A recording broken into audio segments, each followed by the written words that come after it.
महाराष्ट्र नवनिर्माण सेनेच्या वतीने अन्न औषध प्रशासन विभागाला निवेदन देण्यात आले। आपला देश युवकांचा म्हणून ओळखला जात असून त्याला योग्य दिशेला घेऊन जाण्यासाठी काम केले पाहिजे। मात्र अन्न औषध प्रशासनाच्या आशीर्वादाने शहरासह जिल्ह्यात मोठ्या प्रमाणात राजरोसपणे व्यसनयुक्त पदार्थ विकले जाते। आजचा युवक व्यसनाकडे आकर्षित झाला आहे।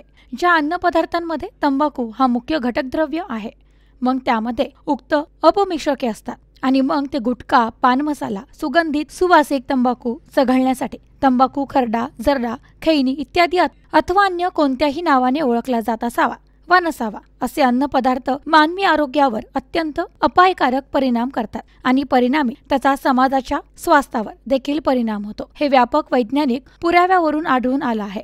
कच्च्या प्रक्रिया न केलेल्या तंबाखूची चव आणि घडण आकर्षक असल्याने तंबाखूमध्ये विशेषतः उक्त स्वादिष्ट किंवा सुगंधित अपमिश्रकांपैकी कोणतेही एक किंवा अनेक उपमिश्रके मिश्रित केल्यामुळे तिच्या आकर्षकतेचे निश्चितच वाढ होते। उक्त अपमिश्रकांपैकी एक किंवा अनेक स्वादिष्ट सुगंधी अपमिश्रके घडल्यामुळे किंवा मिश्रित केल्यामुळे किंवा त्यांच्या प्रत्यक्ष घडणीमध्ये सुधारणा केल्यामुळे तंबाखूचे मिश्रण केल्यामुळे या अन्न पदार्थ बदल घडून येतात आणि त्यामुळेच हे पदार्थ मोठ्या प्रमाणावर मुलांना तसेच जनतेला आकर्षित करीत आहेत।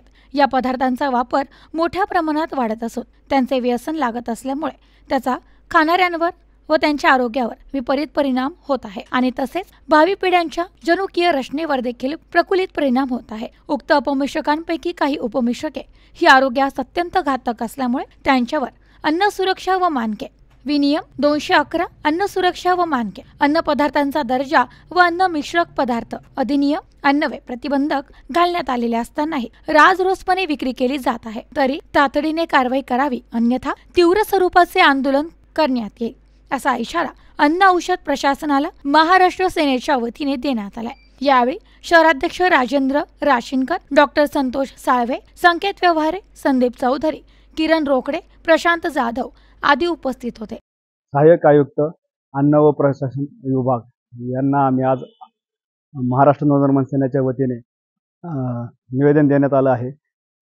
कारण तंबाखू, गुटखा, सुगंधी मावा या प्रकारच्या ज्या गोष्टी चालतात याच्याने कर्करोग आणि अन्य रोग निर्दाय होतात। तर यावरती आज सहाय्यक आयुक्तांना आम्ही आज निवेदन दिलं आहे। जर हे 15 दिवसाच्या आत कारवाई जर यांनी केली नाही तर मनसे स्टाईलमध्ये आम्ही आंदोलनावर केलं जाईल। आज महाराष्ट्र नवनिर्माण सेनेच्या वतीने सहाय्यक आयुक्त अन्न व औषध प्रशासन अधिकारी नगर शहर यांना निवेदन देण्यात आले। हे निवेदन मनसेचे शहर अध्यक्ष गजेंद्र राशीनकर यांच्या अध्यक्षतेखाली देण्यात आले। नगर शहरात सर्रासपणे जे सुगंधित मावा, सुगंधित तंबाखू हे सर्रासपणे विक्री होत आहे, त्यामुळे आरोग्याशी खेळणं होत आहे। तरी सहाय्यक आयुक्तांना आम्ही आज निवेदनाद्वारे मागणी केली आहे की जे हे तंबाखू व मावा विक्री आहे त्यांच्यावर लवकरात लवकर फौजदारी गुन्हे दाखल करावे व त्यांच्यावर कारवाई करावी। 15 दिवसात जर याच्यावर कारवाई नाही झाली तर मनसे स्टाईल आंदोलन करण्यात येईल। Report news today 24 Ahilyanagar.